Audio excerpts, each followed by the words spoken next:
You cannot just allow the awkwardness or the pain of these relationships to lead you away from one another. You have to move into the pain and accept that you're going to have to work through this. You're listening to Good Faith Weekly. I'm Mitch Randall. And I'm Missy Randall. We're here each week exploring the intersection of faith and culture. We find people who stand up, speak out, and step forward for inclusion, freedom, and justice for all. It's time for Good Faith Weekly. Brought to you by Good Faith Media.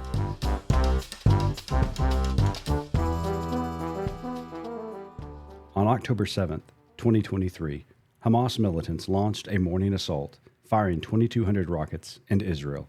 As the missiles rained down, at least 1,500 militants infiltrated Israel using explosives and bulldozers to breach the border, which was heavily fortified with intelligent technology, fencing, and concrete. They disabled communication networks for several of the Israeli military posts nearby, allowing them to attack those installations and enter civilian neighborhoods undetected. Militants simultaneously breached the maritime border by motorboat. Others crossed into Israel on motorized paragliders. After the attack, reports indicated 1,139 Jews were killed, including 815 civilians. In addition, more than 250 others were taken into the Gaza Strip as hostages. Many of them were taken from their homes and some from a nearby music festival. By midday, Israeli Prime Minister Benjamin Netanyahu told citizens the country was at war with Hamas. The death toll was the most significant attack on Jews since the Holocaust. Since that fateful day in October 2023, over 41,000 Palestinians and 1,700 Israelis have been reported as killed in the Israel-Hamas war. The Gaza Strip has become a humanitarian crisis, with millions of Palestinians fighting starvation and disease. Pressure is building from the international community for a ceasefire. Shortly after October 7th last year, Reverend Dr. George Mason joined us on Good Faith Weekly to talk about the situation. Dr. Mason was in Israel when the attacks by Hamas began. As a national leader working with the interfaith community, Dr. Mason provided analysis and insight into the horrific events and what led to them. As we approached the one-year anniversary of the attacks, we invited Dr. Mason back to discuss the last year and the current state of the war and suffering. We hope you'll stay tuned for our conversation. The Reverend Dr. George Mason is the founder and president of Faith Commons and senior pastor emeritus of Wilshire Baptist Church in Dallas, Texas. He is a nationally recognized religious leader whose legacy includes significant innovations in clergy apprenticeship, interfaith initiatives, and community service. His work has inspired and brought hope to many in the interfaith community. Faith Commons is an interfaith nonprofit organization that amplifies diverse faith voices for the common good. Its programs include George's podcast, Good God, featuring conversations about faith and public life. On October 7th, 2023, Dr. Mason was in Israel when Hamas attacked Israeli citizens, killing more than 1,400 people. Since that fateful day, the Middle East has been at war, with more than 40,000 Palestinians killed and several Jewish hostages murdered. Dr. Mason's work within the interfaith community gives him a unique perspective on the Israeli-Palestinian war. George, welcome back to Good Faith Weekly. Well, thank you so much, Mitch and Missy. Glad to be with you. About a year ago, we had you on to talk about the attack that happened by Hamas. And I went back and listened to that episode this morning and just want to reconfirm that you gave us an absolute masterclass in history and kind of how we got to that point. You took us from Genesis all the way up to 2023. Now, here we are in 2024. And, this is a year later. So what I want you to answer for us is, help us make sense of why. Why has this gone on for this long? Why the inexplicable suffering and death and destruction? And why the seeming refusal by leaders to work for peace? Well, I think that if I were to simplify it as best I know how, it's because we have not done what the prophets have called us to do, and that is to learn war no more. Right. We have to recognize that every party that's involved in this conflict, in this war, has chosen violence as the means by which we will figure out how to live securely for our people over against those whom we deem to be our enemies. That is the solution of choice. When you consider every party involved, you have Israel, for example, that is armed to the hilt, mostly with US provided weapons. The US has seen Israel's security as part of its own national security over time, and therefore has supplied it with these arms. And Israel is, in some measure, a kind of proxy for our position in the Middle East. We have an ally there over against Iran, say. And so that's been an important factor. But also, Iran is the chief instigator of hostilities against Israel and, of course, the United States in the region. And they have multiple proxies throughout the Middle East that are all aimed at pretty much securing their place over against Israel and the US. They supply weapons and have an extended military force to Hezbollah in Lebanon, Hamas in Gaza, the Houthis in Yemen, and then militias also in Iraq and Syria. And so this is also always a choice of violence. Then you saw the attack by Hamas. They wanted to change the calculus in the relationship between Israel and the Palestinians, which was getting worse and worse because of Israeli settlements in the West Bank and provocation from the Israeli government and the settlers. And so they determined that violence was the way to do that. So what we know, of course, is that violence begets violence begets violence. And what I would say is that we are witnessing a growing threat of further violence because we're seeing this now in Lebanon. Hezbollah and Israel are trying to figure out how much this is going to escalate. And of course, there is a sense of mutual destruction that is possible between these groups. Yeah. So once again, the only solution seems to be violence. And I guess my point is, when you ask, why is it that we are where we are, it's because we haven't figured out how to live together. We have not figured out that the security of our neighbor ultimately is the security of our people as well, and find a way to make peace and coexist. Yeah. So, George, like I referenced the last conversation that we had about this, and for anyone who hasn't listened to it, go back and listen. It's Absolutely fantastic. It was episode 189 on November 3rd, I think, of 2023. But you talked about in that interview the need for a gray movement, which is about nuance, as we talked about his history. Right. Do you think that movement exists sitting here a year later? Do you feel like it's growing within the general population, both in the United States and the Middle East? And if you do, which, I mean, I feel like from our perspective in our circle, there is a lot of room for nuance. How can that be expanded to those in positions of power? Well, first of all, I think if we're going to get there, it's going to be because of the power of imagination to carry us forward beyond the binaries that we tend to employ of left and right or merely right and wrong. There are just a lot of there's a lot of recognition that we have to have that we can do the least wrong or the most right next step that I think is important for us to look for.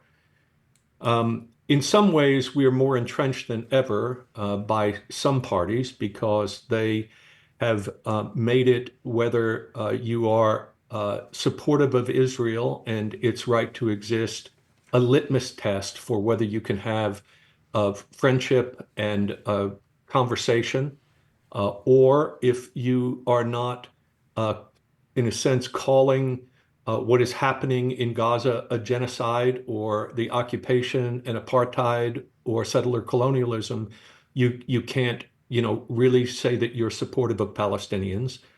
And so, in some ways, there's a kind of retrenchment taking place.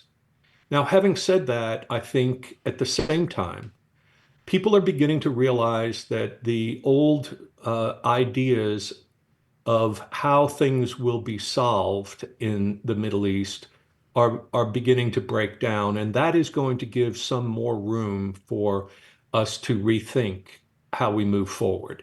For example, the two-state solution that has long been the go-to diplomatic approach, where we go back to saying that Palestinians will have statehood alongside Israel in the West Bank and Gaza. Well, first of all, Gaza is just a wasteland at this Hmm. point. There is no chance in the near future for it to be a vital political entity under Palestinian control, regardless of whether it's Hamas or Fatah.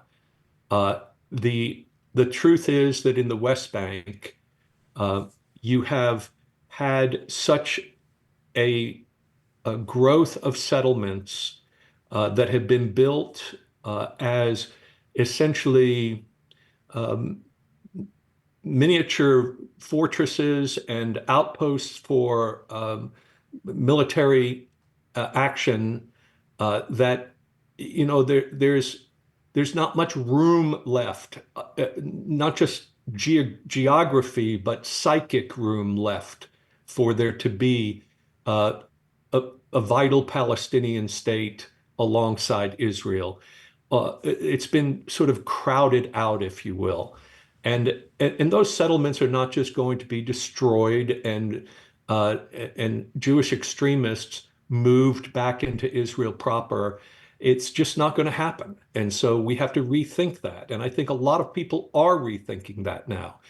They are thinking about what would it be like to have one binational state where you could have a Palestinian passport and an Israeli passport, depending upon what choice you make, and that you have mutual security agreements with equal rights within one state. I mean, there's a lot of conversation about that, but it requires the power of imagination, and we're not there yet because we don't have a ceasefire. We don't have people who have said, let's stop killing each other and talk about this. Yeah. So, George, you just mentioned this. This war is very divisive, obviously in the Middle East, but here in the United States, it seems like people have very strong opinions about the war, and whether it's, as you mentioned, support of Palestinians or pro-Israel, there doesn't seem to be a lot of nuance or gray in that conversation. Part of your work at Faith Commons is to bring other faiths together, to dialogue, to work together for a better common good. How has this affected your work over the last year? Well, it's been more challenging, I will tell you that, because it began for me when I was in Israel. And because the media learned that I was there, they immediately, even while I was there, began reaching out to me. An article was published on the front page of the Dallas Morning News, and there were numerous television interviews and radio interviews. And during that period of time, I was also trying to provide some context for what had happened and why the attack by Hamas had taken place. Mm-hmm. That was a very painful thing for some of my rabbi friends to hear, because I've spent most of my ministry trying to work toward healing the rift between Christians and Jews that is largely of our doing on the Christian side. Right. Whether overt or covert anti-Semitism, we have a lot of work to do still. And so there had been some trust built up with my friends in who are leaders of local synagogues, and it was difficult for them. They felt like it was too soon for me to be offering justifications. So I wouldn't call them justifications. I would simply say, let's recognize the context of the occupation and what was happening.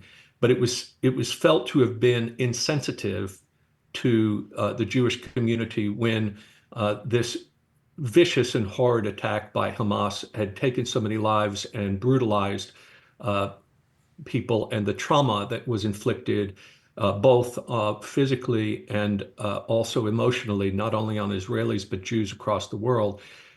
Sympathy for them needed to have been a first order of business, full stop, and no explanation following. So trying to offer context was viewed in some ways as a uh, inappropriate approach at that point. Um, However, you have to remember that I was in Bethlehem for 4 days prior to the attack for a conference of Palestinians about where we go from here and about the occupation and about the Palestinian um, suffering. And so I had been inundated with hearing the cries of those who had felt oppressed by and hopeless by the current state of affairs before October 7th. And so it was impossible for me not to hold them in my heart at the same time as I was holding uh, these Jews who had been so brutalized. And so in some ways, I've felt, from my Palestinian friends, that they have felt that I've had too much reticence to defend them or to use the language that they want to use about what has been happening Mm-hmm. in Gaza. Language like genocide, language like ethnic cleansing, and about the occupation, words like apartheid and settlers colonialism, all of which have appropriate contexts and maybe justifiable, but they are especially important to the people who feel most aggrieved. And yet they can be, by people like me, used in ways that are inflammatory and close off dialogue Right. with people. So, in many ways, I do feel caught. I will say, of course, that I'm not a Christian Zionist, and so those Christians who are supporting Israel no matter what are basing that on their apocalyptic theology that really doesn't care at all much about what happens to Palestinians or to Palestinian Christians in particular, who are part of their same spiritual community. Mm-hmm. And yet they're willing to sacrifice them. And so that is a group I'm alienated from at the same time. So we all feel this pressure. Now, having said that, I would also say that every effort to reach out and to express sympathy and to offer consolation and to pray with and to hug and to be present with people who are hurting, regardless of whether they are uh, Jew or Arab, Muslim or Christian, supporting Israel, supporting the Palestinian cause. Uh, every effort like that is one that pays off in the end. You cannot just allow the awkwardness or the pain of these relationships to lead you away from one another. You have to move into the pain and accept that you're going to have to work through this. Well, a statement you made in the last episode, you just came to mind as you were talking. You said we should not have to choose teams in human suffering. And I think that's just going to ring in my mind over and over because it's basically what you just described to us. Yeah. That it is suffering, and at the end of the day, human suffering is human suffering. But I don't know how to have those conversations that you're talking about. I still find it difficult to comment on anything that's going on without feeling like I am going to alienate someone. Do you have? I mean, how do we have in this right now today have these productive conversations that move us forward? Well, first of all, I would say that some of us have the burden of thinking it's our responsibility to fix everything, and we have to let go of that. Yeah. Even some of my suggestions about what the way forward is diplomatically and all of that, I'm not in a position to determine that. I'm listening and reading and offering what I'm hearing, but uh, it's it's not up to me. And so I would say asking people about their experience, listening to them, and not in some way trying to uh, correct their perspective, but just listen and let it be for now, is really important. Um, don't just go to the people who generally agree with you. Mhm. Be with and among people who might have a different point of view. And uh, you know, proximity to pain is absolutely crucial in these situations. We have a tendency to want to protect ourselves and to stay away from pain, but a Christian strategy is always about voluntarily carrying our cross, which is to say, I voluntarily enter into solidarity with those who are suffering in order to share some of that pain, not to rob it from someone else, but to stand alongside someone else. And that means subjecting myself to misunderstanding or accusation or uh, uh, other forms of alienation. But this is the way of Jesus that he calls us to. And so, this is what compassion, what what empathy is all about. Yeah. And I like that proximity, that that language of proximity to pain, because that's what I find. That's where I find myself in this conversation a lot of times, listening to parents who have lost their Palestinian children, listening to the parents of hostages when they find out that their son or daughter have been killed in this horrible situation, and I can grieve for both of those people, and I can feel that pain and listen to that pain. And that's where I get really frustrated, because sometimes when I express that pain to others, I get criticized for it, or Right. I'm not showing enough pain to our side or to their Right. side, and that's a growing frustration with me. But speaking of that growing frustration or that pain, I hear all of these painful words and emotions as they come up, and it seems that pain is, there's a growing frustration in this situation right now, especially among Israelis. And that is being pointed towards the Prime Minister, Benjamin Netanyahu.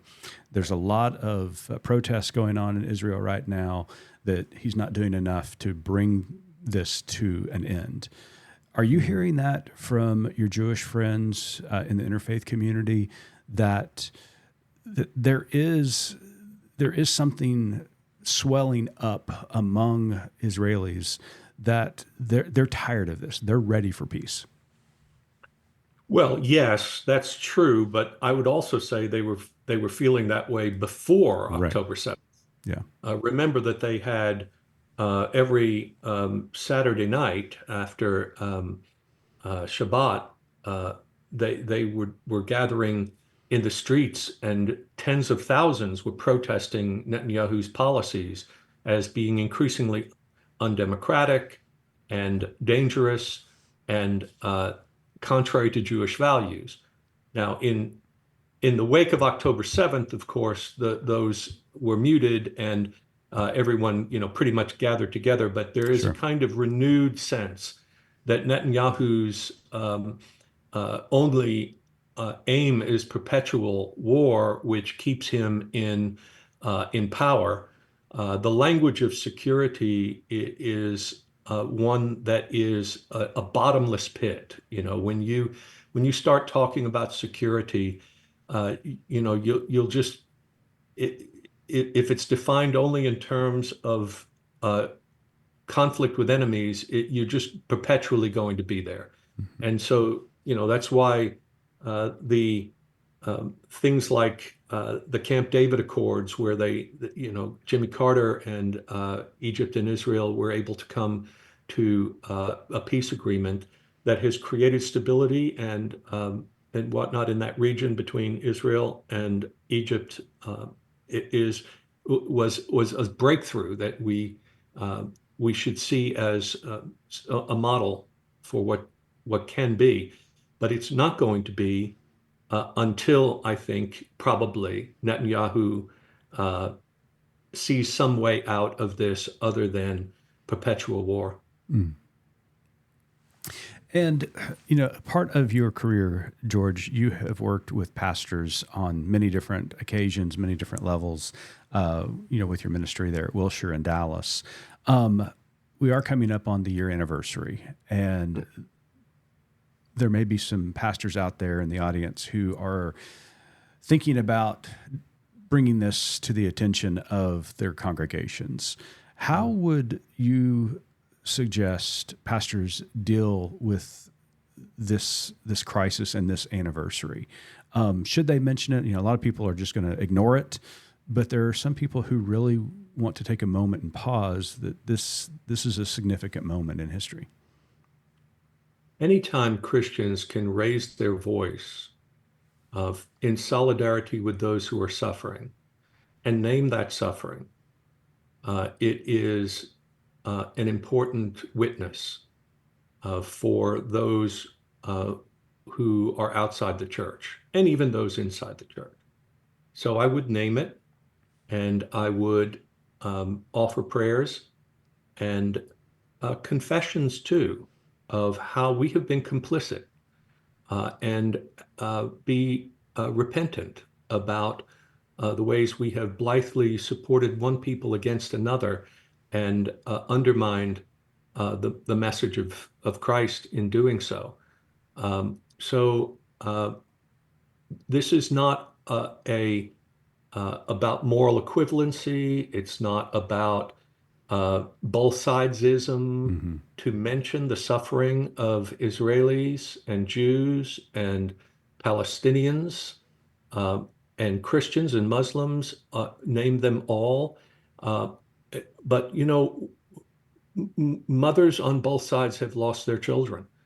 And uh, this is a deep pain that we have to acknowledge and offer our heartfelt sympathies, and then begin to promise that we will not support policies that will perpetuate this violence. And I would say for people who are listening to this podcast, there's a certain uh, probably bent toward being more progressive in their politics. But let's be honest about the fact that Democrats as well as Republicans Mm-hmm. have been unified in their willingness to send more and more weapons to Israel that continue to take the lives of Palestinians who are virtually defenseless. Uh, and we have to be honest about the fact that, we have not spoken in favor of the Palestinian cause in a way that doesn't at the same time demonize many Israelis. So we've got to do a better job of saying how do we become active agents of peace uh, and reconciliation. And we are not diplomats, but we do at least have a way of being that Jesus has taught us, and that is that we must be peacemakers. I love that. Well, George Mason is the founder and president of Faith Commons, and always welcome on the pod here at Good Faith Weekly.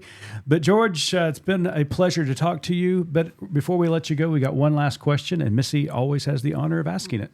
So again, George, I just want to thank you for coming on and talking to us about what is a very difficult but important topic. So as you know, our tagline at Good Faith Media is "There's more to tell." So in light of your work and our conversation today, what is your more to tell?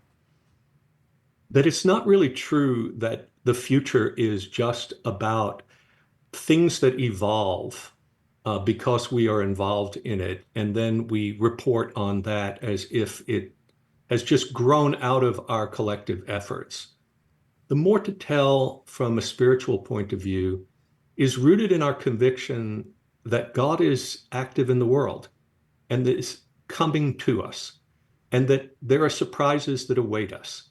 And so that more to tell is something we don't necessarily even know yet.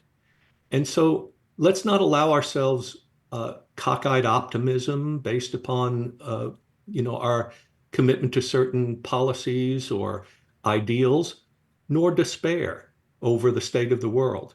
But let's keep hope alive by recognizing that God is still promising a future that is filled with peace and justice. As the one-year anniversary approaches of the attacks in Israel and the beginning of the Israel-Hamas war, Mitch and I encourage our listeners to take time and remember all the lives lost, both Jews and Palestinians, as well as the hostages still being held. As people of faith, we need to recall God weeps at the loss of all life. When one person suffers at the hands of injustice, we all suffer. While evil attempts to divide God's creation, we need to recommit ourselves to the symbiotic relationship pursuant of love, justice, and peace for everyone. Therefore, we remember the words of the prophet Micah. And what does the Lord require of you? To act justly, and to love mercy, and to walk humbly. With October 7th quickly approaching and the war intensifying, we want to encourage everyone to pray for and demand peace. Lord, have mercy upon us.